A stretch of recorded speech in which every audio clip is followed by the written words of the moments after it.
네, 오마이뉴스 시청자 여러분 안녕하십니까. 여기는 성남시청에 있는 시장실입니다. 전에 같으면은 뭐 상당히 좀 넓은 시장실 생각하고 왔었는데 생각보다 상당히 좀 좁네요. 그 사연은 뭐 이따 이제 말씀을 듣도록 하고요. 오늘 뭐 예고드렸던 대로요. 이재명 성남시장과 1시간에 걸쳐서 인터뷰를 갖기로 했습니다. 요즘 이재명 성남시장 뭐 여러 가지 지금 뉴스메이커가 되고 있는 그런 이제 상황인데요. 여러 가지 궁금한 점들 오늘 오마이뉴스 시민 기자들과 함께 여러 가지 질문과 또 답변 들어보도록 하겠습니다. 지금 제 옆자리에 이재명 시장 나와 계십니다. 예, 안녕하세요. 네, 안녕하세요. 예, 우리 시청자들께 먼저 좀 인사 말씀해 주시죠. 네, 반갑습니다. 제가 주요 독자 중에 한 사람인데요. 예, 이렇게 뵙게 되니까 너무 반갑습니다. 앞으로 많이 관심 가져주시고, 또 특히 많이 좀 도와주십시오. 되게 상당히 외롭네요. 네, 고맙습니다. 예. 그런데 아까 제가 말씀드린 것처럼, 저도 사실 뭐 성남시에 사는데, 그런데 신청사 처음 와봤거든요. 안에 처음 들어와 봤는데, 시장실이 상당히 좀 비좁다는 느낌이 좀 들 정도로 우리 시민 기자들이 자리를 하니까 그냥 꽉 찼는데, 좀 사연이 있었죠? 뭐 사연은 있죠. 사연이 있는데, 이게 정상입니다. 이게 이제 행정안전부가 제시하는 그 시장실 규모에 맞춘 것이고요. 이 정도면 뭐 충분히 시장으로 집무하는데 아무 지장이 없습니다. 외려 지금까지 있던 좀 뭐라 그럴까요? 좀 화려하고 권위적인 시장실. 저는 거기에 대해서는 좀 나름대로 좀 제 철학이 있습니다. 시장이 뭐 높은 자리냐? 저는 높은 자리라고 생각 안 하거든요. 시민들의 일을 대신 처리하는 대리인이고, 또 그냥 일 시키면 미안하고 일 잘 안 하니까 또 시민들이 번 돈 중에 일부 떼어서 그 월급 줘서 일 시키는 고용된 사람, 심부름꾼이기 때문에 막 화려하고 권위적이고 좋은 자리 차지하면 안 된다. 저는 그런 생각하고 있습니다. 예, 신청사와 관련된 또 뭐 다른 내용들은요. 이따가 또 우리 시민 기자님들 질문 있으시면은 그때 뭐 매각 문제라든가 그런 거 말씀을 더 듣도록 하겠고요.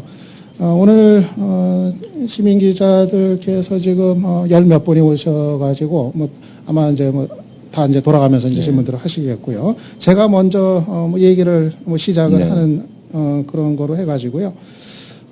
제가 먼저 질문 하나 드리고서 이제 시작을 하겠습니다.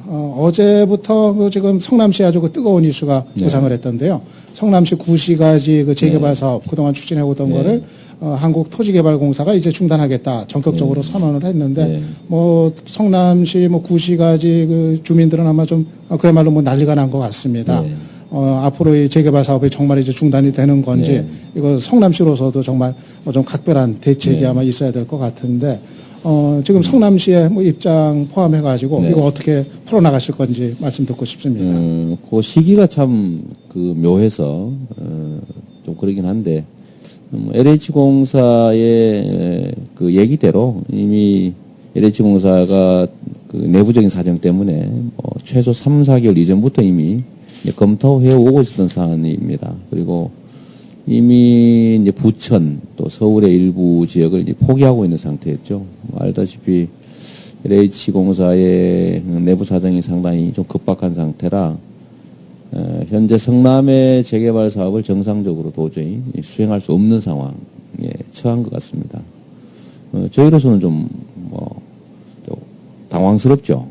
당황스럽고 다만 이제 주민들 입장에서 지금까지 이제 LH공사에 대한 이제 불만도 많았고 또 LH공사가 독점권을 가지고 성남시 재개발 사업을 전체적으로 다 일방적으로 진행하는 것들에 대해서 불평도 상당히 많았는데요.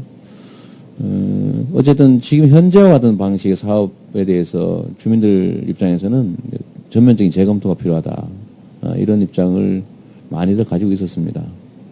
어차피 지금 성남의 재개발 사업을 계획한 지가 10년이 넘은 상태입니다. 이미 이 계획을 세운 지가.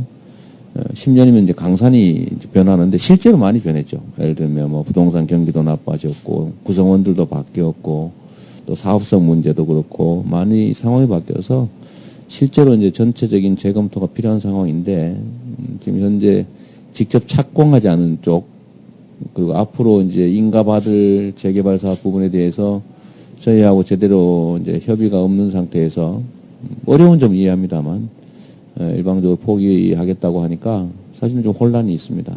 저희도 결국은 이제 스스로 준비해야죠. 스스로 준비해야 되고 또 저는 이제 그런 생각을 합니다. 이게 주거 정책이라고 하는 것이 지금처럼 뭐 철거하면 무조건 다 철거하고 다 새로 짓고 결국은 그 자리에 다시 그 재정착하는 사람들 비율이 20%가 안 되는 결국은 개발이 아니라 공동체가 파괴되는 이런 방식의 재개발에 대해서는 어차피 이제 근본적인 회의가 있는 것이고요. 그러면 앞으로 재개발 정책도 역시 공동체를 파괴하지 않으면서 그 주거 환경을 실질적으로 개선하는 방향으로 결국은 대전환이 이루어져야 된다. 뭐 그런 생각하고 있는 상황이었기 때문에 결국 뭐 지금 상태 다시 또 열심히 연구해서 준비해야 됩니다. 예, 그러면은 주민들로서는 이 재개발 사업 자체가 아예 무산되는 거 아니냐 그런 이제 위기감이 있는 것 같은데요. 그렇지는 그러면은 않습니다. 성남시가 뭐 중재를 하든 아니면 독자적인 안을 내놓든 그래가지고 재개발 사업이 계속 추진이 가능하도록 뭐 그런 방향으로 가닥을 잡을 수 있는 겁니까? 그렇습니다. 이게 이제 예를 들면 그런 거죠. LH가 안 하면 재개발 자체가 안 된다 이런 대전제에서 출발한 그 논란 같습니다. 그런데 재개발 사업이든 뭐 주거환경 개선 사업이든 사업성만 있으면요. 사업 시행할 만한 능력과 또 의사가 있는 데는 많이 있다고 생각합니다. 다만 그 순환 재개발 그러니까 현재 이 수정중원구 구시가 지금 되기 싫어요. 본시가지 본시가지의 이 세입자 비중이 거의 3분의 1을 육박합니다. 그러니까 여기 세입자들도 성남 시민인데 기존의 철거 재개발 방식에 의하면 다 내쫓을 수밖에 없는 거죠, 세입자들이. 그래서 그걸 일부나마 완화하기 위해서 순환 재개발 방식이라고 하는 걸 도입해서 대규모 이주단지를 만들고 거기에 임시로 다 이주시키고 또 다시 그 세입자들을 일부도 포함해서 재입주시키는 이런 방식의 순환 재개발 그 계획을 가지고 있었던 건데 이게 약간의 장애를 갖게 된 겁니다. 왜냐하면 대규모 이주단지를 확보할 수 있는 능력이 그렇게 쉽게 있지는 않거든요. 근데 뭐 여기서 더 자세히 얘기하면 좀 골치 아픈 문제인데 어쨌든 사업 시행을 담당해야 될 쪽에 자금 문제가 아마 좀 상당히 심각하지 않나 이런 생각이 듭니다. 예, 뭐 더 궁금한 내용이 네. 많긴 한 사안입니다만. 그리고 참 죄송합니다. 예. 그 말씀 못 드렸네요. 그래서 재개발 자체가 LH공사만이 할 수 있다는 전제가 아니기 때문에 그리고 재개발 자체는 또는 그 주거 환경 개선, 그 주민들의 그 주거 환경을 실질적으로 개선해서 그 공동체를 좀 안정적으로 또 더 좋은 환경에서 유지하게 하는 것은 저희의 의무죠. 그리고 주민들도 바라는 바고 그런 측면에서는 무산되는 건 아니고요. 필요하고 또 사업성도 있고 주민들이 원하고 실질적으로 우리가 할 수 있다면 그러면 이제 해 나가야 되는 겁니다. 과연 어떤 방법이 현실적으로 가능하냐 하는 거는 저희가 지금 현재 용역 주고 있던 것을 일시 중단해 놓은 상태입니다. 2010년까지 목표의 계획이 있었는데 이게 사실은 이제 잘 안 된 거죠. 2020년 목표로 다시 저희가 계획을 잡아야 됩니다. 잡기 위한 용역을 진행 중이었는데 일단 중지시켜 놨습니다. 이 상황이 뭐 고도잔 완화도 일부 반영해야 되고 하는 것들 때문에 요번에 이제 LH공사가 포기를 하고 나면은 그것까지 포함시켜서 가능한 재개발 방법이 뭔지 주거환경 개선 사업 방법이 뭔지는 다시 용역을 주고 또 전문적인 검토를 받아서 시행하면 됩니다. 예. 또 뭐 다른 현안들이 워낙에 이제 또 질문 드려야 될 게 많으니까요. 우리 이제 시민 기자님들 질문을 듣도록 하겠습니다. 마이크가 예, 질문하실 분은 마이크를 손을 이렇게 들어주시면은 마이크를 전달해 드리겠고요. 예, 그리고 질문하시기 전에 성함을 좀 말씀을 해 주시고 질문을 해 주시면 감사하겠습니다. 윤용식이라고 합니다. 개인적인 얘기를 먼저 조금 드려야 될 것 같습니다. 나이가 여기서 보니까 제일 많은데, 은퇴한 지도 벌써 5, 6년이 넘었는데, 이런 자리에 불러주시는 게 너무 고마워서, 아주 반가운 마음으로 왔습니다. 성남시에 산 지는 8년째 됐습니다. 질문 드릴 것은, 요새 하도, 인터넷이건 신문액은 많이 그 논의가 되는데 세청사를 매각하시겠다 또 뭐 모라토리움 뭐 해가지고 매일 나오다시피 하는데 그 소식을 듣고 전 일단 그 새로 팔아서 조그맣게 새 청사를 짓는다 이런 얘기를 들었어요. 그래서 새 청사를 짓는다면 또 돈이 드는데 물론 그건 적은 돈이겠죠. 그렇게 또 이중으로 하는 것보다 현 청사에서 최소한의 공간으로 정말 시청에서 쓸만한 최소한의 공간을 확보하고 이 새 청사를 그대로 쓰시고 나머지를 뭐 임대를 한다든지 적당히 그 활용을 여러 아이디어를 얻어가지고 활용을 하시는 방법이 더 좋지 않겠는가 그런 생각을 해봤습니다. 이상입니다. 뭐죠? 예. 말씀드릴까요? 예, 말씀해 주시죠. 그러니까 결국은 이제 저는 역시 그 팩트와 알려지는 건 다르다 이런 생각을 참 많이 하게 돼요. 예를 들면 저희가 청사가 너무 커서 줄이는다 이런 차원이라면 당연히 새로 지을 필요가 없죠. 그 줄이면 되죠. 안 쓰면 되는 거죠. 근데 그렇게 네거티브한 발상이었다면 예를 들면 너무 크니까 줄인다. 호화청사니까 뭐 줄인다. 이런 발상이었다면 당연히 선생님 말씀이 맞습니다. 우리 윤현식 기자님 말씀이 맞는데 저희가 시청사 매각 얘기를 한 것은 그런 차원이 전혀 아니었죠. 똑같은 규모의 똑같은 크기의 똑같은 면적의 시청사를 편리성이나 이런 거 똑같이 보장되는데 똑같이 만들어도 약 수천억 원, 최하 3천억에서 5천억 가량의 새로운 재원을 만들 수 있다는 겁니다. 이게 재원 확보 방안으로 사실은 저희가 시작한 발상이었거든요. 그러니까 이걸 줄이는 게 주목적이 아니고 돈을 마련하는 게 주목적입니다. 그러니까 가용 재원을. 시청사가 현재 이게 지금 부지가 2만 1,000평이고요. 그 건평이 한 2만 2,000평쯤 됩니다. 그런데 이게 지금 대개 땅값 1,600억대, 건축비 한 1,600억대 이렇습니다. 이런데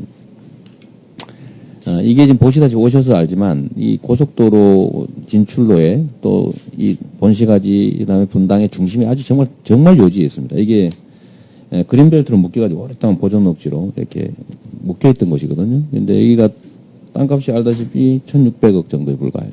근데 이거를 업무상업시설 용지로 바꿔서 예를 들면 민간이 업무상업시설 기업들이 들어오거나 이렇게 한다면 이 땅값만 해도 말입니다. 제가 땅값에서 죄송한데 평당 2천만 원씩만 잡아도 땅값만 4천억이 넘습니다. 그리고 한 3천만 원 잡으면 6천억이고요. 2, 3천억 정도, 2, 3천만 원 정도 대충 잡으면 건물 가격은 예를 들면 저희가 이제 1,700억 들었지만 엉터리로 될 거니까 한 손실을 좀 본다고 한 1,000억 정도 잡아도 자산 가치가 한 7천억, 8천억이 되죠. 그런데 여기 건축하시는 분 아시겠지만 분당 사시니까 아시죠? 저희가 보존 녹지를 실제로 여기 시세가 한 200, 300 하지 않습니다. 근데 보존 녹지는 아무것도 못했지만 공용 청사는 가능하거든요. 근데 허가만 받으면 정부가 해줘야죠. 그래서 이거를 평당 2만 평을 평당 300만 원씩 취득하고 택지 조성비로 한 100만 원 든다고 치고 그럼 800억이면 됩니다. 800억이면. 그리고 2만 평 건평의 건물을 지을 때 지금 이게 한 평당 800만 원 정도 든 거거든요.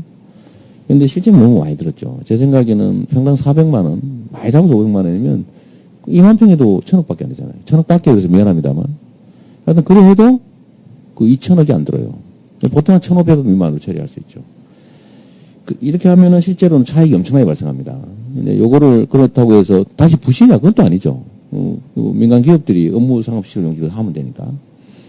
근데 이게 왜 가능하냐. 이게 사실은 나쁘게 보면 부동산 투기고요. 좋게 보면 도시계획의 변경, 저희 행정 권한을 이용한 집가 상승분, 이 불로소득 시민들 전체에게 귀속시키는 거죠. 그래서 저는 이게 나쁘지 않다고 생각한 겁니다. 그래서, 더군다나 청사도 팔 수 있다. 이런 언급을 하신 거는 대통령 아닙니까? 팔든지 뜯어 고쳐라. 그래서 진짜 그럴 수 있구나. 공기업도 파는 판에, 못 팔 이유가 없는 거죠. 그래서, 이걸 최초에, 그러니까 화로니까 줄이자, 크니까 줄이자, 이런 차원이 아니고, 재원 확보 방안으로 저희가 생각을 해낸 겁니다. 그런데 이걸 이제 그때 마침, 호화청사 이러면서 딱 맞아떨어져서 대중들한테 각인된 거는 호화청사니까 줄이는구나. 그런데 왜 또 짓지는 안 쓰면 되지? 이렇게 된 거죠. 그래서 그거는 저희가 줄이는 목표가 아니고 재원을 마련하기 위해서 시작한 일이고요. 그래서 예를 들면 저희는 이제 대지 한 10,000평에 건평 한 15,000평 정도 충분히 커버 가능합니다. 이것도 15,000평만 해도 행안부 기준을 초과하죠. 지금 행안부 기준에 의하면 성남시청사는 2.3배 초과합니다. 그러니까 이번에 시행령이 입법 요구돼 있죠. 근데 요거를 확정되고 나면 1년 안에 이걸 행안부 기준에 맞춰야 됩니다. 그러면 그다음부터 계속 불이익이죠. 그러면 2.3배 초과니까 한 40%밖에 못 씁니다. 현재 이 청사 전체에. 그러니까 저희로서 대책도 세워야 되는 문제가 발생했죠. 그러니까 결국 손해 아니냐, 괜히 낭비 아니냐, 왜 또 짓냐, 이거는 좀 접근 시각에 따라 좀 틀린 문제다. 좀 그 말씀을 드리고 싶습니다. 예. 청사 매각과 관련해서 혹시 추가 질문하실 분 계시면은 말씀해 주세요. 마이크 주시고요.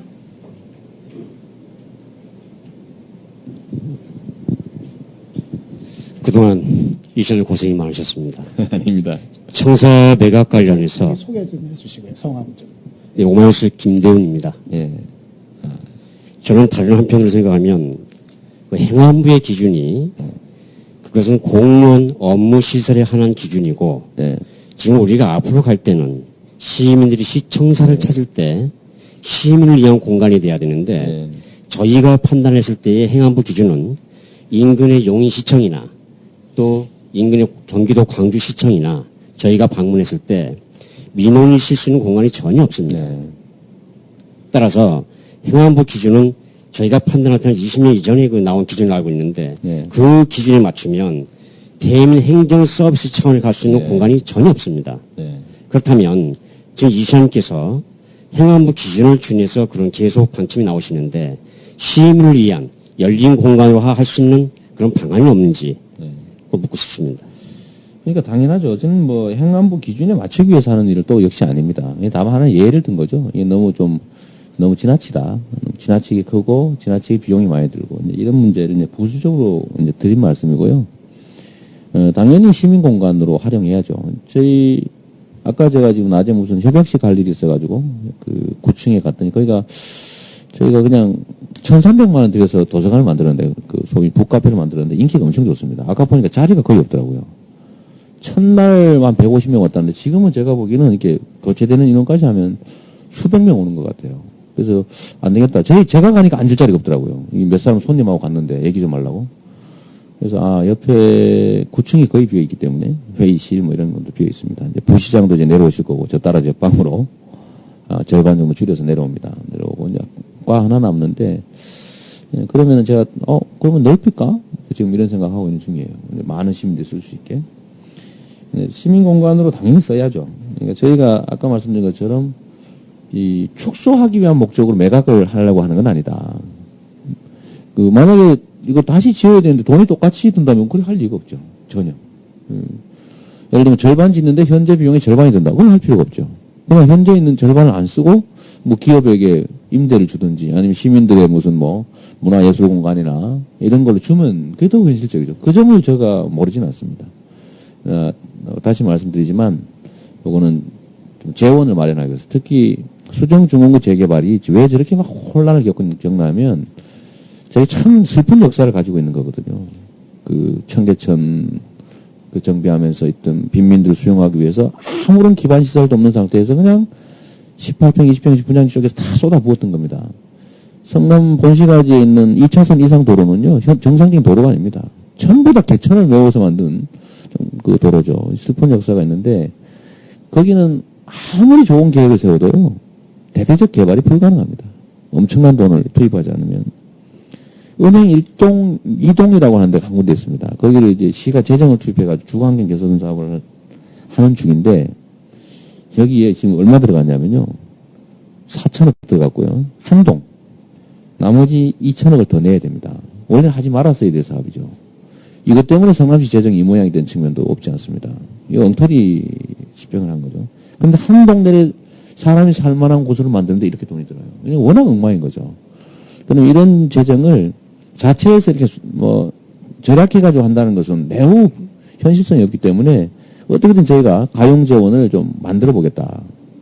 가용재원을 만드는 방법 중에 하나 저희가 구상한 게 청사 매각이었죠. 이 시민들한테 쓸 수 있는 돈을 만들기 위해서 한 얘기였는데 이제는 이제 빚을 갚기 위해서라도 안 할 수 없는 상황이 돼버린 게 좀 서글픕니다. 전에는 좀 미래지향적으로 좀 좋은 일 하려고 했던 일인데 지금 현재 있는 이런 당면한 사태를 해결하기 위해서도 꼭 해야 되는 그런 상황에 처했습니다. 네, 지금 시장님 말씀 들어보니까 그 청사 매각 얘기 나온 배경이 그 언론에 보도된 거하고는 초점이 좀 다소 좀 다르다. 그렇습니다. 예, 그런 생각이 드네요. 예. 예, 이제 다른 문제로 좀 넘어가겠습니다. 일단 좀 안 하셨던 분부터 먼저 좀, 예. 기자입니다. 네. 저는 그 지역 현안 관련해서 좀 질문을 드리고 싶은데요. 제가 지금 그 신흥동 푸른학교 그 시설장으로 지금 근무를 하고 어디 있는데 푸른학교? 신흥동 푸른학교. 신흥동이요. 네. 작년에 저희가 그 보건복지부에서 그 실시한 평가제 때문에 상당히 여기 그 실무자들이 고생도 많이 하고 또 그 평가 결과도 저희가 예상했던 거랑 다르게 나와서 네. 상당히 지금 당황스러웠는데 네. 올 초에 또 2010년 평가제를 하겠다는 그 지침이 내려왔거든요. 네. 근데 이게 그 평가 지침 관련해서 그 작년에서 저희가 그 문제 제기를 했던 부분이 뭐 일부 수정되기는 했는데 네.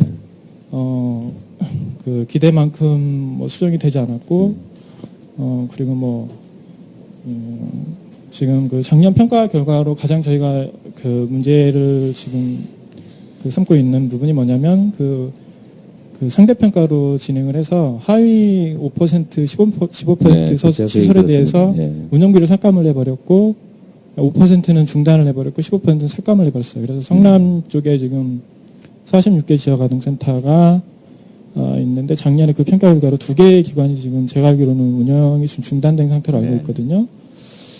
그래서 지금 올해도 이제 이렇게 평가가 진행이 돼버리면 또 작년과 같은 또 그런 문제들이 이제 결과가 이제 단지 이제 운영비를 중단시켜버리면 지금 한 시설에 보통 20명, 30명 이용을 하고 있는데 이제 그 친구들이 이제 갈 데가 이제 없어져 버리고 이게 이제 성남시만의 문제가 아니라 지금 전국적으로 3,500개 정도의 지역 아동센터가 있는데 이게 전국 단위로 따지면 이게 몇백 개 또 인원이 꽤 되고 지금 그런 상황에 있는데 올해도 저희가 이제 뭐 공청회나 이런 걸 참석을 했었는데 사실은 기대했던 것만큼 이렇게 뭐 개선되지도 않았고 그래서 지금 뭐 전 지역 차원에서도 평가 거부 운동을 진행을 하고 있고 또 성지연에서도 지금 46개 기관 중 34개 기관이 제가 알기로는 지금 평가 거부서를 제출을 했고 7월 20일까지 신청서를 내야 되는데 저희 시설 포함해서 지금 제출을 안 하고 있거든요.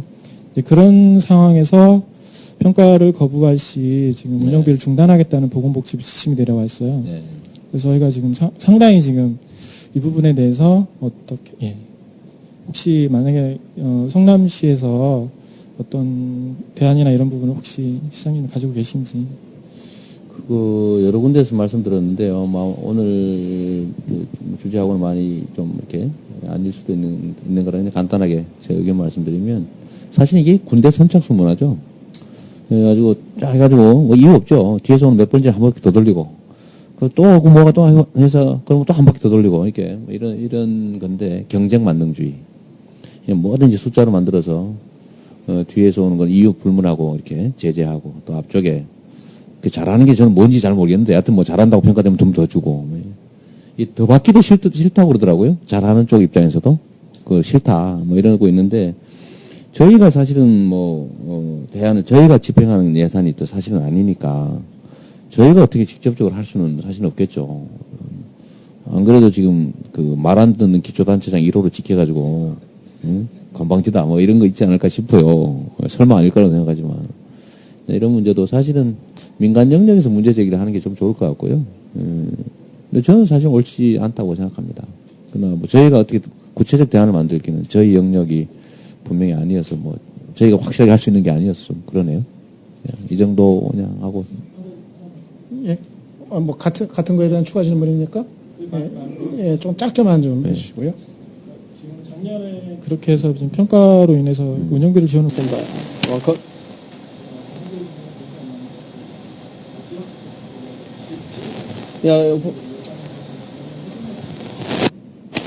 이제 그건 좀 나중에 검토해 보겠습니다. 저희가 어제 예산 삭감하는 게 맨날 하는 일이어서요. 새로 뭘 하는 거는 예, 또 특별한 경우에는 불가능하다고 봐야 됩니다. 예, 말씀해 주시고요. 이런 종목이라고 합니다. 30년째 좀 살고 있습니다. 예. 그 시장님 그 아고라라는 그런 사이트 그랬군요. 실제로 제가 좀 많이 가서 그러는데요. 이렇게 저도 이제 북카페를 가고 예전에 그 상암시장도 들어오는데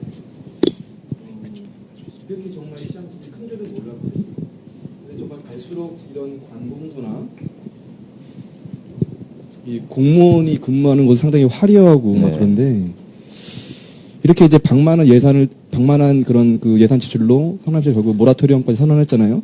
네. 저는 이것이 이대협 전 시장을 비롯한 그때 당시에 근무하고 있던 그 공무원들도 알았다고 생각을 합니다. 그리고 또 인수위원회 이렇게 경험했을 때 보면은 성남시가 방관한 그런 예산 지출. 그래서 저는 시장님께서 그 전직 시장님을 구속할 의사는 없는지, 그리고 전 시장에서 근무했을 때 공무원들의 그러한 자기 반성, 자기 성찰 이런 것들이 없었던 것 같습니다. 그런 걸 한번 여쭤보고 싶고요. 그리고 과감한 자기 반성, 그러니까 이대협 전 시장과 같이 그 성남시를 끌었던 사람들의 인적 청산을 비롯한 과감한 자기 반성, 성찰 이런 게 없었다고 생각하고 이런 걸 좀 주장하고 싶고요. 그다음에 시장님이 되셨던 건 뭐 결정적인 뭐랄까 그 많은 도움을 뭐 민주노동당이나 그 지역 진보적 개혁적인 시민사회단체가 많이 도움을 줬다고 생각합니다. 네. 근데 앞으로 뭐 민주노동당을 비롯한 지역사회 진보개혁적 시민사회단체랑 어떠한 그 역할과 어떻게 그 시정협조 협조를 할 것인지 그런 그 생각이 있다면 좀 예. 듣고 싶습니다. 예, 두 가지 질문 네. 주신 거네요. 우선 실제로 그 예산 전용 문제, 이거는 원래는 있으면 절대 안 되는 일이죠. 예를 들면 이게 뭐 지금 정부에서 무슨 제도적 보완책을 만든다고 막 서두르고 막 이러고 있는데 실제로는 그걸 그 제어하는 제도는 다 있습니다. 예를 들면 이런 거 혹시 할까봐 대책 없이 돈 쓸까봐 중기지방재정계획이라는 거 다 짜게 돼 있고요. 또 예산팀도 있는 거고, 또 법무팀도 있는 거고, 또 경기도와 또 행정안전부의 감시 체계도 있는 거고, 또 하다못해 판교특별회계에 직접 그 관할하는 국토해양부 또 거기 이것도 다 그 인가부서 아닙니까? 그리고 실제로 관리하고 있죠 현재도. 시스템은 충분히 있는데 문제는 그 시스템이 작동을 안 하는 거죠. 결국 시스템이라고 하는 것도 사람이 하는 건데 그 사람이 지킬 의사가 전혀 없는 거였던 거죠. 그 지키는지 안 지키는지 사람들 관심도 없었던 거고요.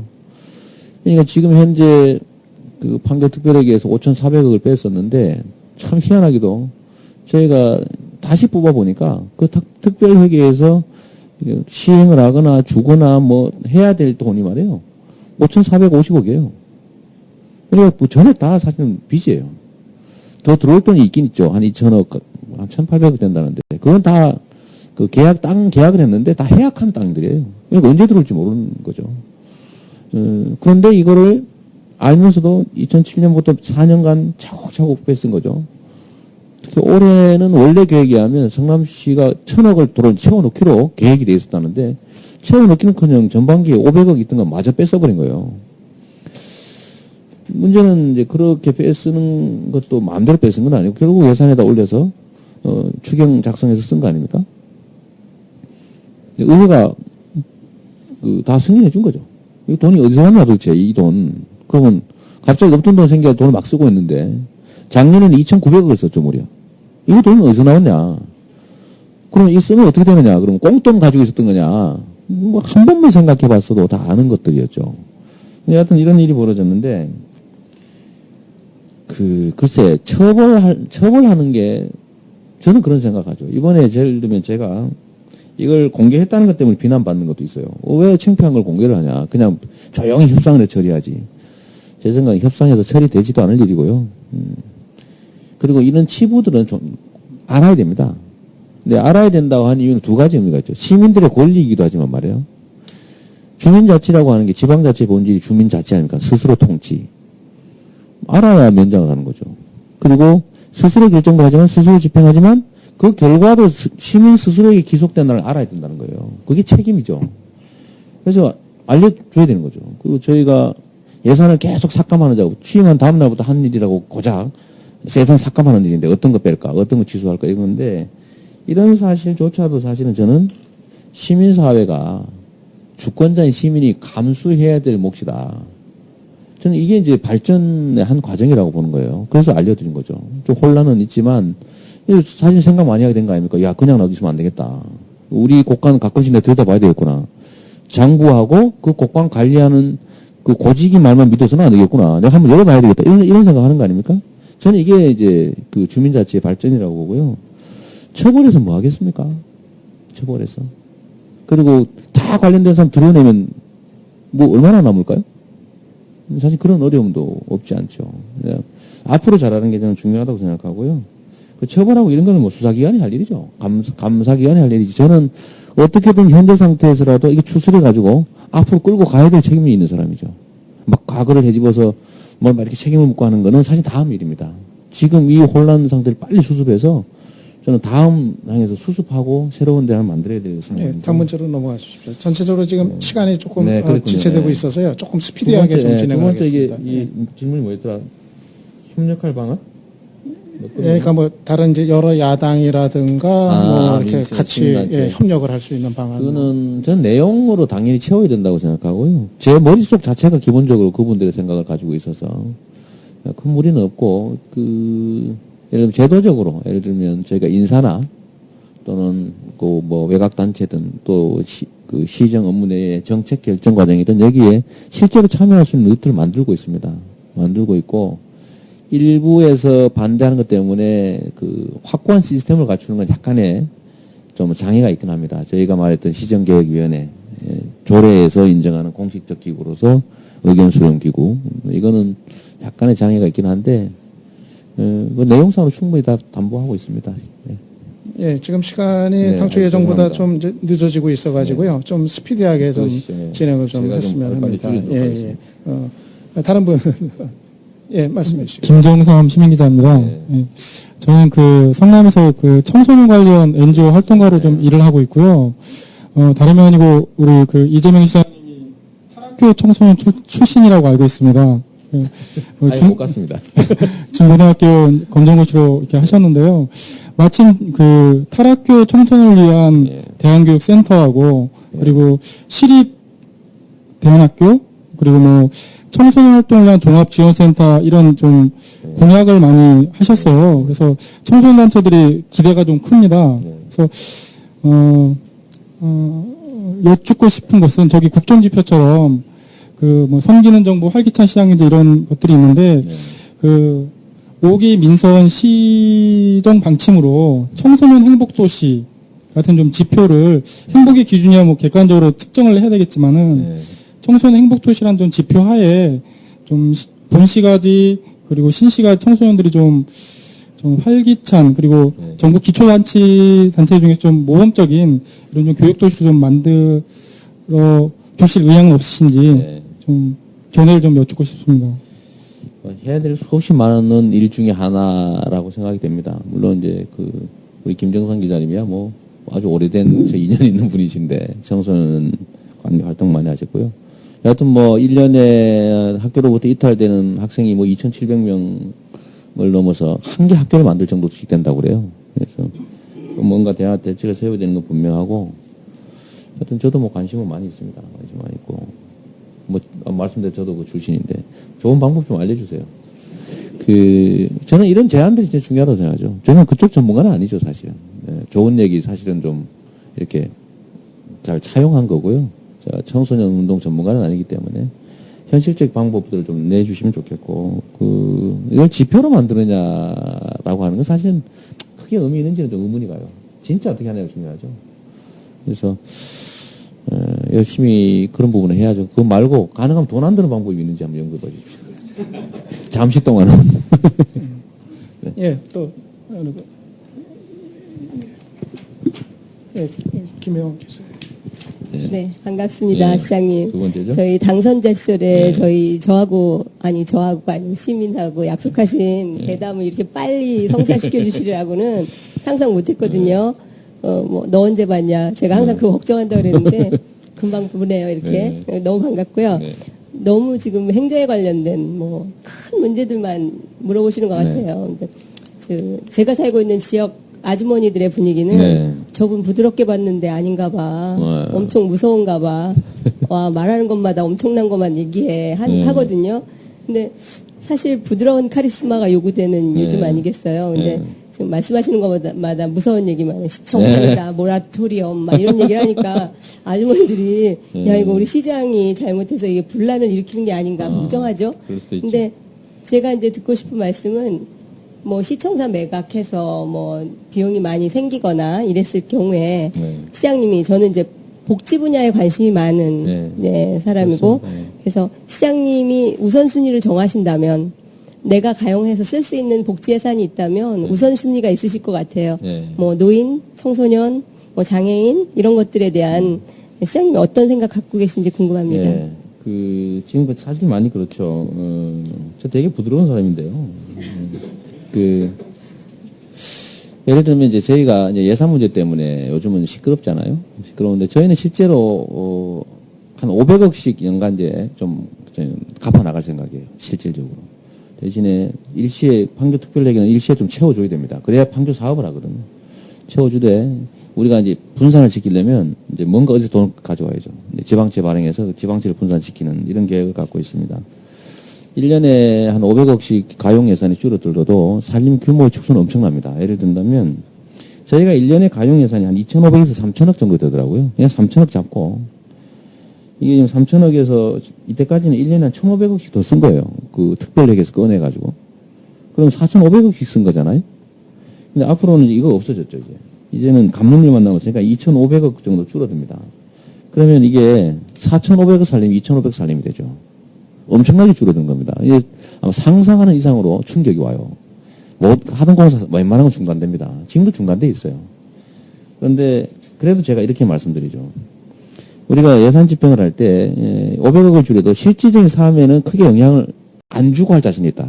예를 들면 지금까지는 공공사업을 하면 무조건 첫 번째 떠오르는 게 땅 사고 두 번째로 건물 짓고 거기다가 이제 시설을 만드는 거예요.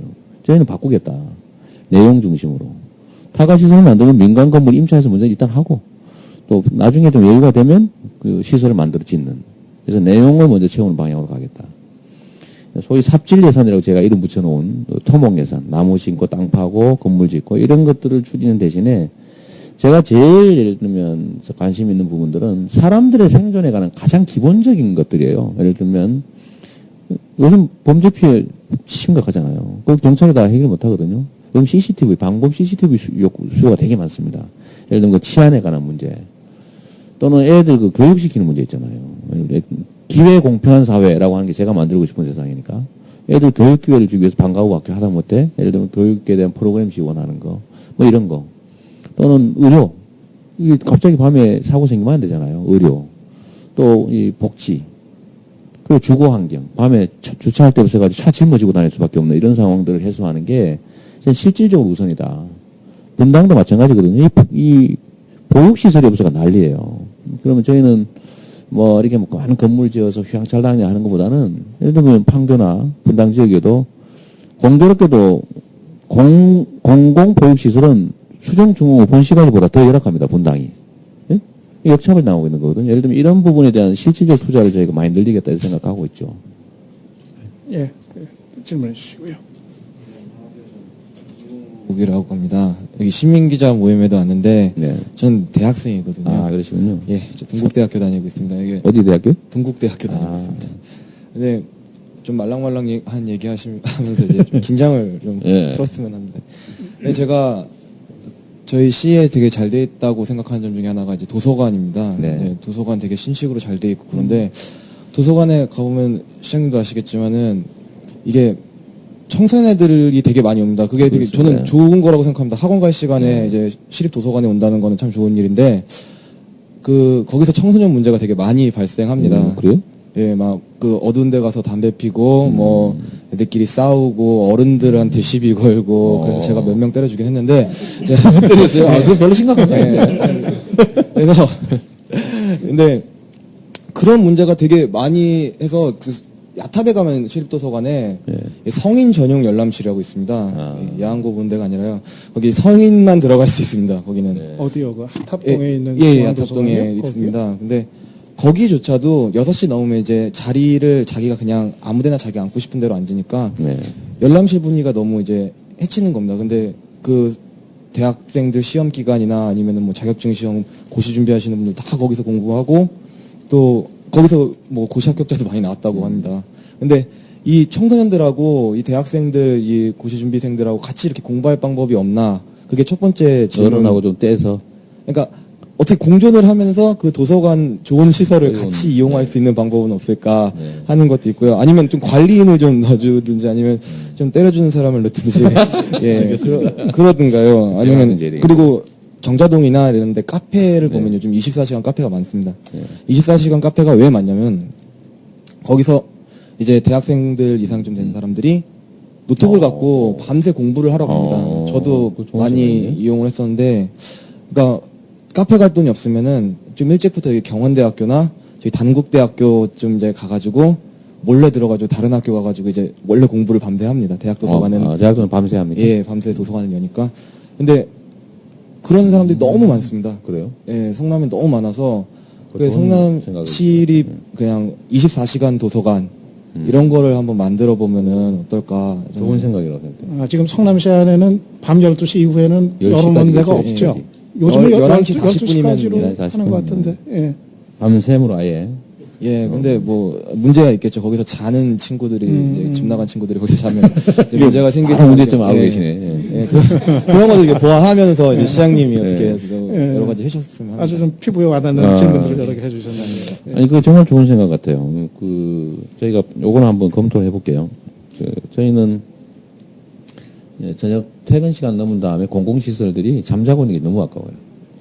그래서 그 공공시설 활용 방안에 대해서 저도 나름대로 고민하고 지금 워낙 정신이 없어서 그런데 전체적으로는 시청사를 포함해서 자치센터까지도 좀 주민들이 일상적으로 특히 퇴근 후에 저녁 때 많이 활용할 수 있게 하는 방법을 연구 중입니다. 연구 중이고 도서관 24시간 개방은 시범적으로 한번 해볼 필요가 있을 것 같네요. 새벽 4시에 원래 열죠. 6시? 6시? 7시? 그거 너무하네. 6시? 그렇군요. 요즘 문제가 있어 보이는데. 나는 요거는 저희가 좋은 제안을 주신 거라 제가 고맙게 받아들이도록 하겠습니다. 그리고 저희가 24시간 타가시설도 사실 고민하고 있거든요. 시청의 일부를 아예 그렇게 만들까 싶어서 지금 저희가 고민하고 있는 중입니다. 밤새 아예 맡길 수 있게. 예, 오늘 좋은 제안이라, 예. 좋은 아이디어. 애들 너무 세게 때리면 안 됩니다. 살살 때려야지 잘못하면 큰일 날 수가. 잘못하면 맞는 수도 있어요. 예, 또 다른 질문 있으시면. 예. 네. 오마이뉴스 정란수 시민 기자입니다. 네. 모두에도 계속 어떤 본실까지 얘기하시면서 공동체에 대한 얘기를 하시는 것 같아요. 저는 사실 살기 좋은 지역이라고 하면은 공동체의 경제라든지 문화가 좀 함유되는 그런 네. 지역이라고 성남을 딱 보면은 좀 소위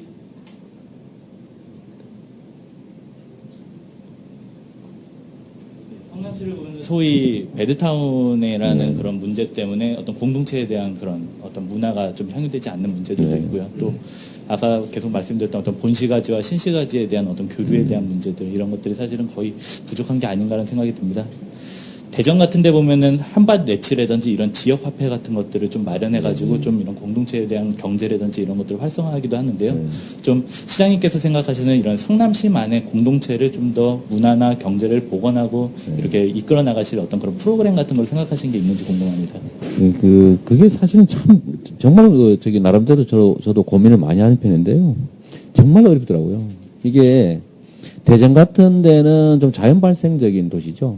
그리고 자체 내의 흐름이 좀 있어요. 근데 성남만 해도 위성도시라서 전부 다 일방향으로 서울로 다 쏠리죠. 자체 내의 흐름이 없어요. 일단 그게 문제고, 또 한 가지는 이게 거의 급조된 도시들이에요. 제가 한번 몇 가지 예를 한번 들어볼게요. 성남은 신도시의 역사인데, 말씀드린 대로 수정중원구 본시가지는 청계천 철거 소위 빈민들, 수용하려고 만든 신도시였고, 당시로서는 급조된 신도시였고요. 분당 그 절반을 떼서 있던 땅 정부 정책 필요에 의해서 일방적으로 신도시 만들었죠. 이제 남아있는 판교 여기도 정부 정책이 필요에 의해서 급조했죠. 이제 위례 신도시 한 80만 평이 있는 거 그것도 일방적으로 해서 또 하고 있죠. 제가 사실 그 문제 제기했다 지금 이렇게 많이 당하고 있는 겁니다. 왜 일방적으로 이게 지방자치냐? 왜 우리 의견도 안 묻고 마음대로 하냐? 그랬다 제가 미운 털이 좀 박힌 상태입니다. 여하튼 그런데 이러다 보니까 각 지역적이 너무 이질적인 거예요. 예를 들면 빈민들을 수용한 본시가지. 그러다 보면 기반시설 엉망이죠. 뭐 전혀 뭐 고려나 배려가 없었으니까요. 강남의 주택수를 충족하기 위해서 만든 아주 우수한 정말 세계 최고로 났다는 주택 도시 분당, 판교 또 마찬가지죠. 그래서 이런 데서 생기는 다른 도시들이 갖지 못하는 심각한 갈등 균열 요인이 성남에는 있어요. 내재돼 있죠, 아예. 그래서 이거를 어떻게 그러면 그 공동체로 진짜로 전통적인 도시들처럼 만들어갈 수 있냐? 정말 그 생각해도 잘 안 나와요.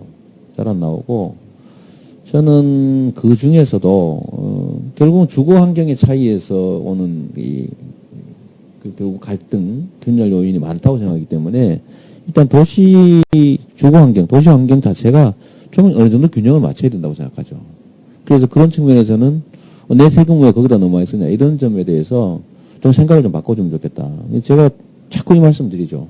정치가 뭐냐. 정치 잘 사는 사람 잘 살게 해주고 못 사는 사람 그냥 그대로 이건 아니다. 억강부약해야 된다. 많이 가지고 힘센 사람 좀 이렇게 절제시키고 없고 힘든 사람은 좀 부양해서 최소한 어느 정도는 같이 공존할 수 있게 해줘야 된다. 그게 이제 동물의 세계가 아닌 인간 세계인 이유다. 저는 그 정치의 본령이라고 생각하거든요. 저 같은 사람, 뭐 행정을 하는 또 정치를 하는 사람의 본질적 의무라고 생각하는데 이제 이 점에 대한 공감대가 일단 안 만들어집니다. 아직까지도. 예, 갈라서자. 뭐 이런 얘기가 더 설득력 있는 거죠. 결국은 저는 이제 결국 시민의식에 성장하고 이 공동체 문화는 그 같이 성장하는 거라고 생각이 돼요. 같이. 그래서 좀 방법이 있으면 그것도 좀 알려주십시오. 제가 자꾸 이런 얘기해서 미안한데요. 뭐 되든 안 되든 막 이름하고 있다고 얘기해야 되는데 솔직히 잘 안 떠올라서. 예, 어려워. 성남시가 안고 있는 어쩌면 근본적인 숙제 네. 이걸 말씀해 주신 것 같습니다. 예, 공감 가는 것도 있고 또 조금 의문이 있고 그래서 그 억강부약이라는 게 사실은 우리 인간의 본능이라고도 볼 수 있는데요. 글로 와서 우리 한국인들이 너무 그 이기주의랄까요? 집단 이기주의에 빠져가지고 염치불구하고 자기 지역, 자기 계층의 이익을 주장을 합니다. 뭐 도덕적으로 뭐 윤리적으로 이거 생각 안 하고요. 그 뭐 저 방패장이라든지 그 영혼 그 모시는 그런 공원 같은 거를 할 때는 그 뭐 인사불성으로 달게 되잖아요. 그래서 그걸 지금 시장님이 공평하게 강자는 조금 손해보게 하고 약자를 좀 좋게 이익이 되게 해주는 거 아주 저도 그건 뭐 100% 찬성인데 그런 정책을 하시려면 엄청 고민하시고 엄청 그 치밀하게 영의주도하게 그 강자들의 반발을 뭐 그냥 누를 수는 없지만 그들이 좀 되도록 많이 승복할 수 있는 그런 논리랄까 그런 정책이랄까 이걸 같이 하셔서 시행을 하셔야 성공을 하실 것 같습니다.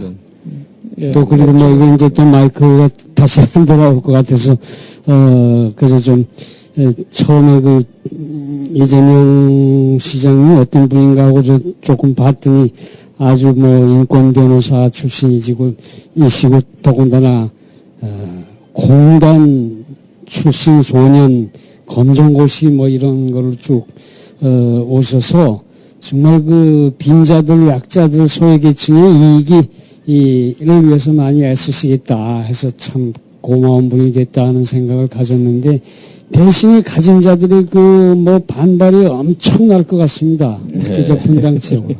그래서 그걸 잘 생각하셔서 좀 성공적인 정책을 펴시길 바랍니다. 예, 지금 말씀은 뭐 질문 아니니까 뭐 답변은 안 들으셔도 되고요. 지금 아직 질문 안 하신 분들 가운데 또 질문하실 분들 좀 해주시죠. 예. 네, 저 이현정 시민 기자입니다. 저는 야탑에서 한 15년 이상 조금만 크게 말씀해 주세요. 15년 이상 살았고요. 그래서 최근에 이제 성남과 관련한 기사들이 많이 뜨는 걸 보면서 놀랍기도 하고 당황스럽기도 합니다. 그래서 시청 관련해서는 제 주변 분들이 물론 많은 분들이 지지하긴 하셨지만 시청을 이전하는 것에 대해서 과연 시민들은 어떤 생각들을 갖고 있는지에 대해서 많이 생각을 해보셨는지 궁금하고요. 네.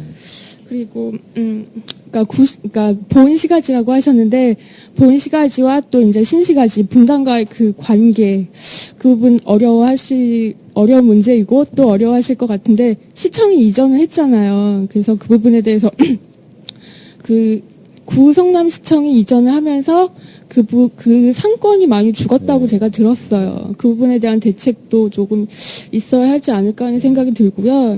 마지막으로 이제 처음에 하셨던 말씀인데 LH 공사에서 이번에 이걸 이제 중단했잖아요. 그래서 꼭 LH 공사가 아니어도 된다라고 말씀을 하셨는데 만약에 그렇다면 시장 논리에 의해서 개발이 된다면 혹시 난개발이나 이런 부분들 혹시 우려가 되지 않으시는지 그 부분에 대한 생각이 있을지 궁금합니다. 예, 세 가지나 질문해 주셔가지고 조금 간단하게 답변을 해줘야겠네요. 시청 이전에 대해서 일부는 또 반대하시고요. 일부는 또 좋아하고 그러세요. 근데 시청 이전을 함으로 인해서 예를 들면 시민들에게 피해가 오거나 하면 그 문제가 좀 있을 수 있는데 전혀 피해 안 오고 또 재정적으로도 이익이고 또 똑같은 크기로 비교할 필요도 없지만 하여튼 손해볼 게 없어요. 예를 들면 저희는 정확하게 표현하면 대체청사 마련을 통한 재원 조달 이거죠. 팔아먹는다. 왜냐하면 언론은 말이에요. 죄송합니다만 걔가 사람을 막 물어가지고 이거 죽어도 뉴스가 안 돼요. 근데 그 성질 난다고 걔 다리 물어버리고 사람이 그러면 그게 뉴스거든요. 그러니까 그런 좀 센세이셔널리즘이 좀 있는 것 같습니다. 그래서 실제로는 생길 수 있는 문제가 좀 과장된 측면이 있고요. 저는 이거 제대로 설명하면 하다못해 야탑동 주민들 입장에서도 지금 시청사보다는 말이에요. 예를 들면 공공시설을 말고 예를 들면 민간 기업들이 들어오면 사실 일자리도 좀 생기고 더 좋죠. 저는 이제 그 동의할 거라고 생각하고요. 또 한 가지는 신구시가지의 이점은 저기서 청사가 이제 오면서 원래는 옮기지 말았어야 됩니다. 답은 저는 원래 최초에 이 시청이 가지는 기능이 일을 하는 것도 있지만 사실은 경제의 중심이거든요. 그래서 원래 본시가지에 있던 그 태평동 그 뒤쪽을 한 블록 좀 터서 넓히고 증축했더라면 비용도 제가 보기에는 1,000억 미만으로 아주 정말 화끈하게 잘 할 수 있었는데 왜 이랬는지 잘 모르겠어요. 그때도 좀 반대했거든요. 하지 마라. 상권 붕괴 문제가 심각하니까. 이 소위 이제 그 구도심 공동화 문제라고 하는 거는 사실 모든 도시들이 겪어온 과정이었어요. 일부라도 옮겨야 되는 거 아닙니까? 거기다가 없는 것도 옮겨야 될 판에 있는 걸 빼낸 거는 정말로 치명적인 정책적인 실수죠. 그래서 상권 붕괴 문제는 지금도 심각하고 그 자리에는 원래 제가 한 거 아닙니다. 시립병원 내가 짓는다고 하니까 너 돈 없다면서 뭔 짓이냐 이런 얘기 하는데 그건 전임 집행부가 이미 자리까지 잡아서 요 구 시청사 부지에 시립병원을 짓기로 계획되어 있었죠. 집행만 잘 하면 됩니다. 이건 크게는 보면 안 되겠지만 어쨌든 최소한의 보완책은 되는 거고요. LH공사가 중단함으로 해서 난개발이 되지 않겠냐. LH공사가 있으면 난개발 안 되고 좋았을까. 지금 LH공사가 이미 시행한 사업 지역들이 좀 있는데 거기에 실제로 지금 현재 방식으로 했던 데 대해서 지역 주민들 중에 일부는 저한테 와서 자기 분신자살하겠다 이런 사람도 있어요.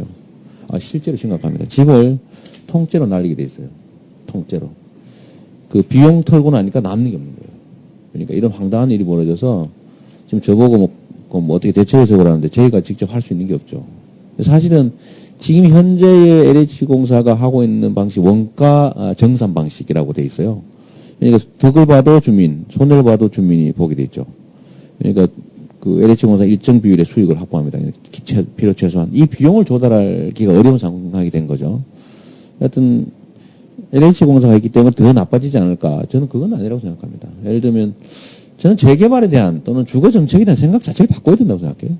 이 돈벌이 수단이 아니잖아요. 집이라고 하는 게. 예.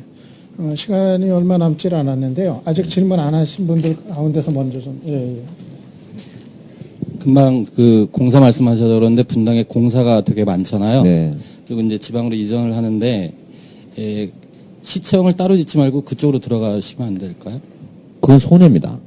일단 위치가 안 좋고요. 아까도 말씀드렸지만 저희가 이 청사가 싫어서 옮기는 게 아니다.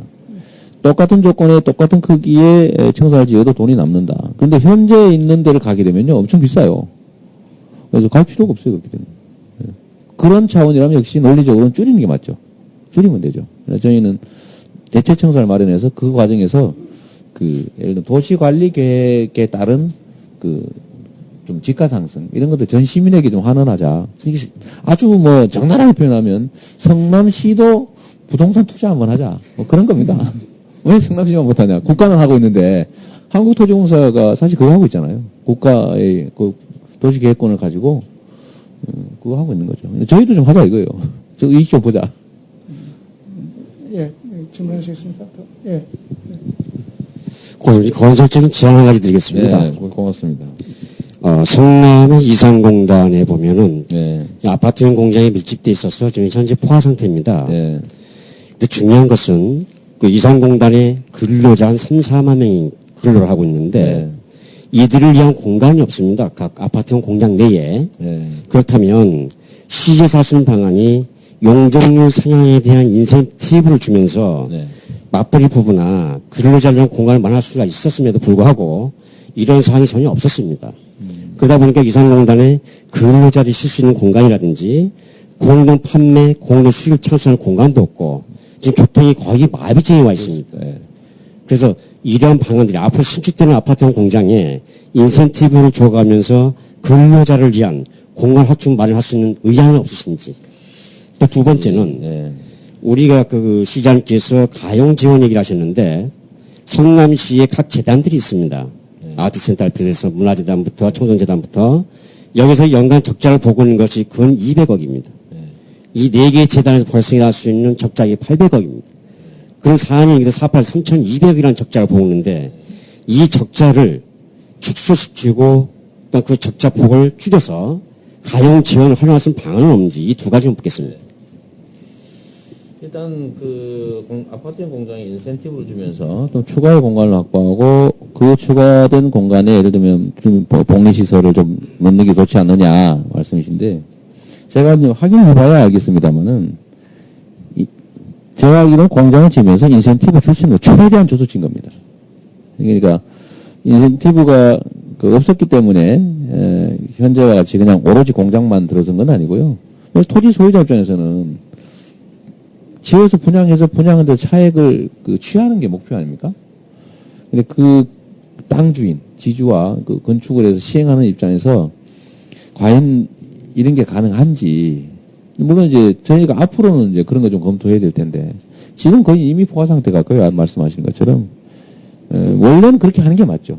예를 들면, 저는 개발에 따른 이익을 지주가 전부 차지한다. 저는 도저히 동의를 못 하겠어요. 예를 들면, 아까 말씀하신 게 저하고 생각이 전적으로 일치하거든요. 예를 들면 도시계획의 변경이나 건축허가 이런 행정 권한도 사실 시민들에게서 온 거거든요. 모든 시민들로부터. 그런 권한을 행사함으로써 생기는 이익을 특정 소수가 완전히 독식하는 건 옳지 않다고 생각하죠. 그래서 그 중에 일부를 예를 들면 지역사회 환원하고 전 시민에게 환원하는 방법은 당연히 강구해야 됩니다. 이제 이런 것도 한 예가 되겠죠. 이제 저희는 앞으로 많이 할 생각이에요. 그래서 너무 이거 많이 한다고 저보고 이제 문제 제기하는 사람이 있어요.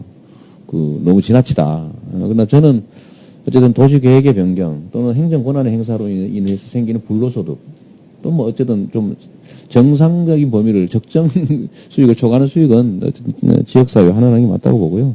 그 권한의 원래 귀속자인 시민 전체에게 아트센터나 재단, 시설공단, 청소년재단 등등에서 발생하는 적자를 줄이면 어떻겠냐. 이론적으로 맞는데요. 그게 쉽게 줄일 수 있는 적자가 아닙니다. 예를 들면 아트센터 1년에 저희가 180억, 90억 정도를 이제 지원해주고 있죠, 실제로는 그러면 그걸 지원 안 해버리면 예를 들면 공연이 안 되는 거죠. 공연 유치해야 되거든.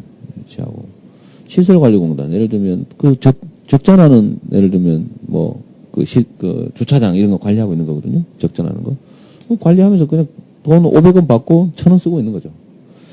근데 그렇다고 해서 그 적자를 줄이다 저희가 예산을 삭감을 해버리거나 이러면 운영이 안 되는 거죠. 예를 들면 500원 받던 주차비 1,000원 받아야 되는 거고. 그럼 뭐 손님이 없어지고. 그나마 기업처럼 어쩔 수 없이 올린다고 계속 수요가 계속 유지되면 괜찮은데 아예 안 쓰는 상황이 발생하고 동네 골목길은 엉망진창이 돼버리는 상황이 발생하죠. 뭐 다른 재단 문제도 사실 비슷합니다. 뭐 청소년 재단, 청소년 수련관 운영하는데 거의 흑전할 리가 없잖아요. 직접 운영해도 어차피 적자거든요. 근데 그걸 재단이라는 형식을 거쳐서 나가고 그게 약간의 뭐 비용이 추가된 요인들이 있는데 이걸 대폭 줄여서 뭘 한다는 건 쉽지는 않습니다. 말처럼. 그러나 절감 요인은 찾을 거고 저희가 이것도 지금 다 예산 다 가져오라고 그랬어요. 1,000만 원 이상 되는 거 다 가져오라고. 그중에 저희가 이제 삭감해 나갈 겁니다. 나가는데 제 생각에는 이렇게 항목별로 줄여 나가는 것도 그 하나의 방법이긴 한데요. 저는 이번 기회에 사실은 여러 가지 뭐 저는 정치적으로 타격이 상당히 있는 것 같아요. 뭐 왜 저런 소문 냈냐 뭐부터 있는데 저는 정말 새로운 기회를 가졌다고 생각하죠. 제가 이제 내년 예산 편성할 때 말입니다. 전 철저하게 제로 베이스에서 검토할 거예요. 항목 다 다시 할 겁니다. 아무도 말을 못 할 거예요. 이거 옛날에 해왔기 때문에 몇 프로 증액, 몇 프로 가면 이런 식으로 안 한다. 필요해, 안 해. 지금 이미 추경할 때 그거 하고 있거든요. 항목 다 했지만, 그 집행한 것 중에 이미 집행한 거 왜 나머지 미집행 전부 취소. 이런 식으로 하고 있거든요. 몇 프로 유지가 아니고. 이거는 하고, 이건 추경해서 빨리 하십시오. 짓다 남은 그 꼭 필요한 보육시설, 주차장 시설 빨리 해야 될 거 아닙니까? 그건 추경으로 올린다. 그래서 예산을 진짜 아끼는 것은 불필요한 사업을 안 하는 거예요. 불필요한 사업 안 하는 거. 낭비 요인을 원천적으로 줄이는 거. 그 중에서 제가 이제 하나 하고 싶은 건 이런 거 있죠. 제가 보니까요. 성남의 녹지, 공원, 이 관리 비용, 녹지와 공원, 이 관리 용역 비용 있잖아요. 뭐 나무 자르고 풀 베고 뭐 이런. 이게 1년에 710억이에요. 제가 보면 그것도 일부야. 대충 걷어 모은 게 709억이더라고요. 이건 되게 인건비 들어가는 거잖아요. 그러면 이걸 기업이나 이런 데 맡길 게 아니고 맨날 특혜 하니까 차라리 여기 계신 분, 시민들 20명으로 조합을 만들어서 거기다 맡기는 거죠. 대신에 정관에 1인당 인건비는 130만 원을 넘지 않는다. 수익금 중에 이 기본 운영 비용과 이 인건비를 뺀 나머지 부분은 공익기금으로 적립한다. 요 두 가지 조건들 예를 들면 그리고 그 중에서도 시민들로 구성된 조합이라 해야 된다. 그러면 인센티브를 주자 말이죠. 먼저 입찰권을 주는 거죠. 점수를 좀 많이 주는 거죠. 이렇게 하면은 사실 많이 남길 필요가 없잖아요. 그래서 이렇게 하면 제 생각에는 뭐 많이 남겨봐야 내 거 되는 거 아니니까 그렇잖아요, 그죠? 인건비도 예를 들면 더 이상 못 주게 하는 거죠. 그러면 낙찰 단가가 엄청 낮아질 수 있습니다. 이 수익 부분이 사라지는 거죠. 부정행위 할 필요도 없잖아요, 그죠? 그래서 저희는 이렇게 해서 좀 일자리도 늘리고 예산 집행 과정에서 생기는 이익도 시민들 일부 나눠가지고 또 부정부패 소지도 줄여서 전체적인 좀 예산 집행도 효율성을 가질 수 있겠다. 그래서 이걸 한번 해보고 싶어요. 이제 실험적인 거라 좀 사회적 기업하고는 좀 틀리죠. 저희는 이제 시민주주 기업 또는 시민조합 이렇게 이름을 붙여놨는데 나중에 좀 그 도움 좀 주시면 좋겠습니다. 예, 아무튼 뭐 돈 문제 때문에 고민을 많이 하고 계시네요. 맨날 돈 고민하고 있습니다. 아주 그래 말씀 들으니까 네. 그냥 다 나타납니다. 네. 예. 이제 시간은 얼마 안 남았고 지금 말씀하지 안 하신 분이 몇 분 계셔가지고 예, 조금 문답을 조금 네. 짧게 좀 가져가겠습니다. 예. 그 북카페에 올라갔다가 그 홈페이지에 시청 홈페이지에 잠깐 들어가 봤어요. 그래서 성남시에 바란다 해서 올라온 내용 중에 지금 그 태평동에 이마트 지금 오픈을 앞두고 있는데요. 그게 지금 언제 오픈될지 불투명하다는 내용 그 굉장히 많은 원성의 목소리가 좀 들어가 있더라고요. 그래서 주변 상인들 뭐 연합회에서 어떤 좀 그저 마찰이 있는 것 같은데 그 시의 입장은 지금 어떤지 좀 궁금합니다. 그 복잡하죠. 이것도 사실은 그 근본적인 철학 같은 게 들어있는 거라서 그런데요. 저는 이 대형 유통점이라고 하는 게 반드시 시민 생활에 도움이 된다고 생각하지 않습니다. 이런 게 예를 들면 저는 제 생각하고 좀 다른 거죠. 저런 게 하나 생기면요. 처음엔 편한 것 같아요. 좀 시원하고 좋습니다. 그런데 문제는 그 주변에 구멍가게가 싹 다 망해버려요. 그러면 나중에 주민들 어떻게 되냐면요. 아이스크림 사러 차 타고 가야 됩니다. 담배 사러, 콜라 사러.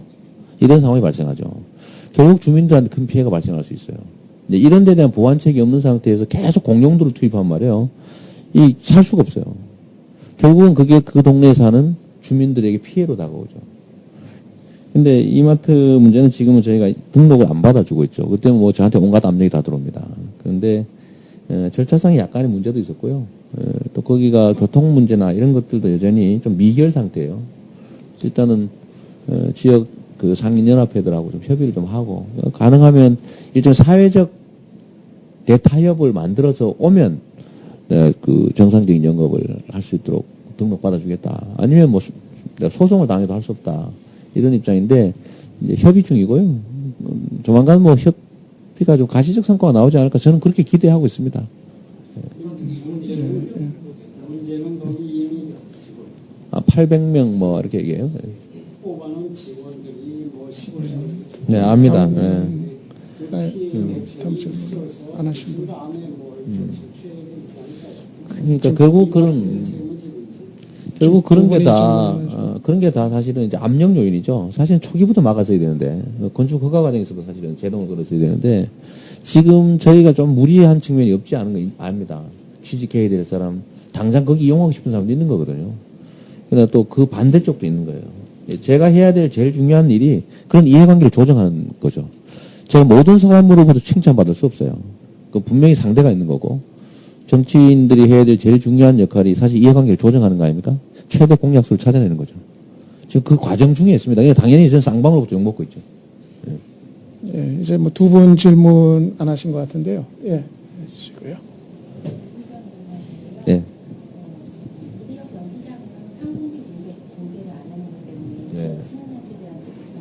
네. 항공비 공개해야죠, 뭐. 뭐 별 쓸 것도 없어요. 예, 그리고 저기 안 하신 분 한 분 어떻게 하실 거죠? 예.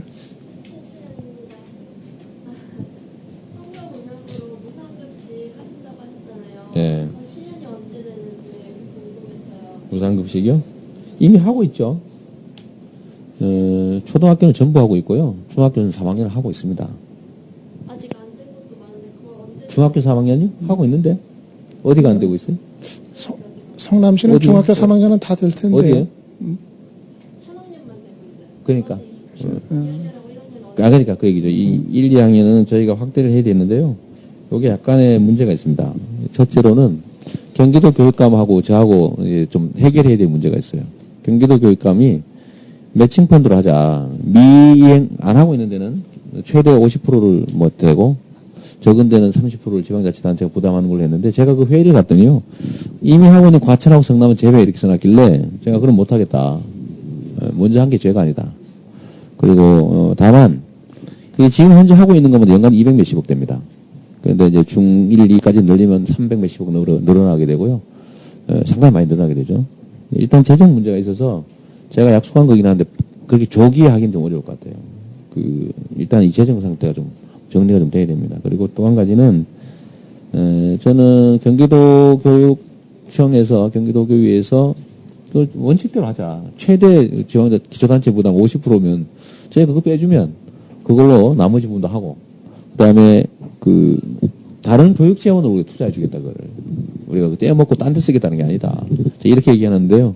그 문제가 우리 정치적 타결이 좀 되면 좀 가치적인 성과가 있을 겁니다.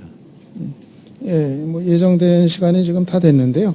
혹시 끝내기 전에 뭐 이거 하나만은 꼭 질문 더 해야겠다 하시는 분 계시면 하나 더 받고 아니면은 예, 마지막 질문입니다. 그러면 예. 지금까지 말씀하신 거 보면은 전임 시장들과는 좀 다를 것 같아요. 그러니까 뭐 예산이 방만하게 남용되거나 좀 비민주적인 곳으로 이렇게 좀 진행이 될 것 같은데 이걸 이제 이재명 시장님이 좀 이렇게 바꿔놓으시는 거잖아요.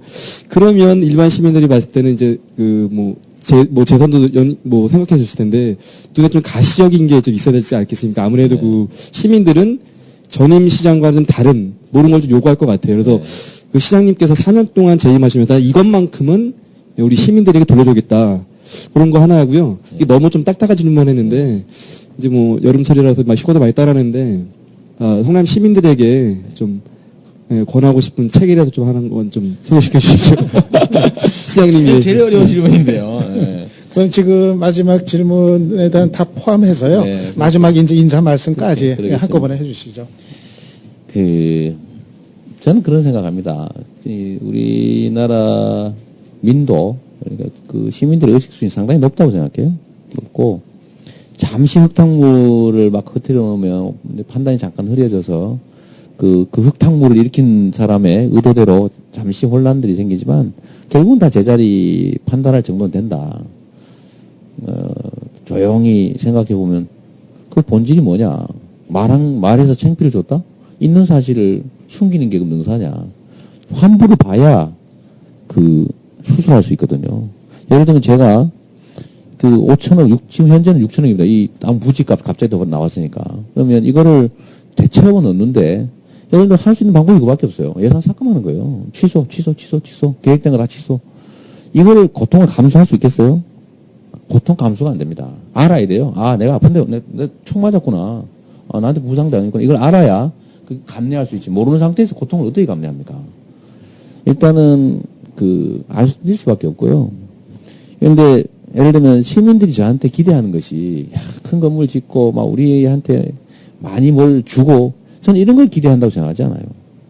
예를 들면 어쩌면 진보 개혁 세력에게 주어진 숙명 같은 걸지도 모르는데요.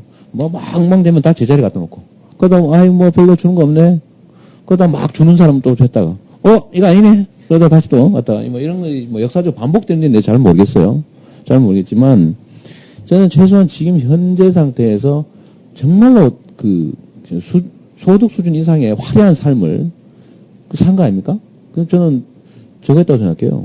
어젯밤에 축제를 벌였다. 남의 돈 보관하고 있던 가지고. 이제 축제의 밤은 지났고, 이제 술병 치우고, 집안 청소하고, 이제 아침에 다시 정상적인 삶으로 돌아가야 된다. 이걸 누가 할 거냐? 어제 술 먹고 취한 사람 못 한다. 또 우리가 할 수밖에 없잖아요. 근데 이런 것들을 저는 시민들이 이해할 거라고 생각해요. 그래서 저희가 재정을 그야말로 수입이 들어오는 만큼만 쓰자. 빚지지 말자. 하다못해 조그마한 가게도 그렇게 하는 건데 어떻게 이런 공공의 살림에 있어서 가용 예산에 2년치, 3년치를 확 써버릴 수 있느냐. 제가 이걸 제자리에 되돌려 놓기 위해서 주민들이 좀 고통을 겪을 것이고 그러나 옛날에 주기로 한 거 왜 안 주냐. 왜 이렇게 늦게 주냐. 이런 거 있겠지만 결국은 저는 이제 평가받을 거라고 생각해요. 제가 초도순시 다니면서 주민들하고 많이 얘기를 했죠. 오시라고 다. 그래서 얘기하는 게 제가 이재명 시장의 성공은 뭐냐. 이재명 시장이 건물도 많이 짓고 시설도 많이 하고 많이 했다. 우리한테 많이 줬다. 이게 난 성공이라고 생각 안 한다. 진짜 성공은 내가 주인이구나. 성남시에. 제가 우리 구호가 그거 아닙니까? 성남의 주인은 시민입니다. 시민이 주인되는 성남. 난 시민군입니다. 주인의 역할을 시민들이 하고 저는 주인으로 대접하고 이런 것들을 또 토론하고 이거 의견 틀리면 이재명에 부탁하지 말고 이재명에 요구해라. 당당하게 지시해라. 라고 제가 말씀드리고 있다. 그러면 나중에 임기 다 끝날 때쯤 내가 진짜 주인인가 봐. 내가 성남시정을 책임지는 사람이구나. 우리가 뭘 잘못하면 결국 그 결과가 좋든 나쁘든 우리한테 귀속되는구나. 앞으로 잘해야지. 또는 이재명 시장이라는 사람으로부터 진짜 민주주의가 지방자치가 뭔지를 배웠다. 조금이라도. 라고 생각할 수 있다면 그게 나의 성공이다. 자, 이렇게 말씀드리죠. 많이 해주는 게 저는 아니라고 생각하죠. 그냥 진짜 주인 노릇 잘해주시면 좋겠다. 우리 시민들이. 주인 노릇 잘하려면 가끔 집안 들여다봐야 된다. 그냥 문 닫아놓고 4년에 한 번씩 잠깐 와가지고 빨간 옷 입었구나 파란 옷 입었구나. 너는 하고 너는 하지 마. 그리고 문 꽝 닫고 4년이 다 4년 만에 다시 돌아오고 이렇게 놓고 살림이 될 리가 없습니다. 시켜놓고 잘하고 있나 가끔 와서 창구도 열어보고 또 잘못한 거 있으면 야단도 치고 좀 그렇게 해야 됩니다. 그런 걸 우리는 한번 체험을 해보자. 그게 우리 성남시에서의 지방자치의 성공이다. 이재명의 성공이다. 저 이렇게 얘기하는데요. 우리 주민들 여러분도 진짜 성남의 주인으로 행동해 주시면 좋겠습니다. 당당하게 주장하고 또 당당하게 요구하고 또 당당하게 주인으로서 행동해 주시기를 마지막으로 부탁드립니다. 예, 책 추천은 안 해주셨는데요. 예, 추천을 좀 해주십시오. 저도 좀 봐야 되는데요. 아까 하신 말씀이 마지막 인사 말씀으로 이렇게 대신해도 될 것 같습니다. 오늘 이재명 시장님 말씀 들어보니까는 정말 성남 살림에 대해서 특히 돈 문제에 대해서 많은 고민 지금 하고 계신 게 그대로 이제 드러난 것 같고요. 아무튼 최근 들어서 뉴스의 중심에 계속 서 있으셨는데 뭐 변화의 이제 모색에 대한 뭐 관심과 뭐 기대 뭐 아닌가 생각이 되고요. 좀 그런 이제 기대에 좀 부응할 수 있는 그런 이제 결실이 좀 맺어지길 네. 함께 저희도 뭐 열심히 기대하겠습니다. 예, 오늘 감사했습니다. 네, 예. 고맙습니다. 예, 그리고 고맙습니다. 그리고 자리를 마치기 전에요. 제가 아까 시장님한테 부탁을 드려가지고 저기 그 전에 시장실 지금 북카페로 올라가 바뀐 보시죠. 거 그렇죠. 그거 커피 한잔 좀 하시죠. 열어달라고 부탁을 드렸는데 한번 구경 안 하신 가시죠. 예. 분들은 좀 함께 하시죠. 뭐. 거기서 제가 커피 한 잔 대접할게요. 500원이면 예. 되거든요. 예, 또 사진 찍어가지고 뭐 블로그 같은데 소개 올리실 분은 또 그렇게 하셔도 좋을 것 같고요. 며칠 전에 박원순 변호사님 왔다 가셨는데 아주 그 사진 찍어서 인기가 많았다고 트위터에. 여기 드시고 올라가시죠. 유 박사님 너무 반갑습니다. 예, 오늘 자주 반갑습니다. 제가 연락처 하나 드릴게요. 예.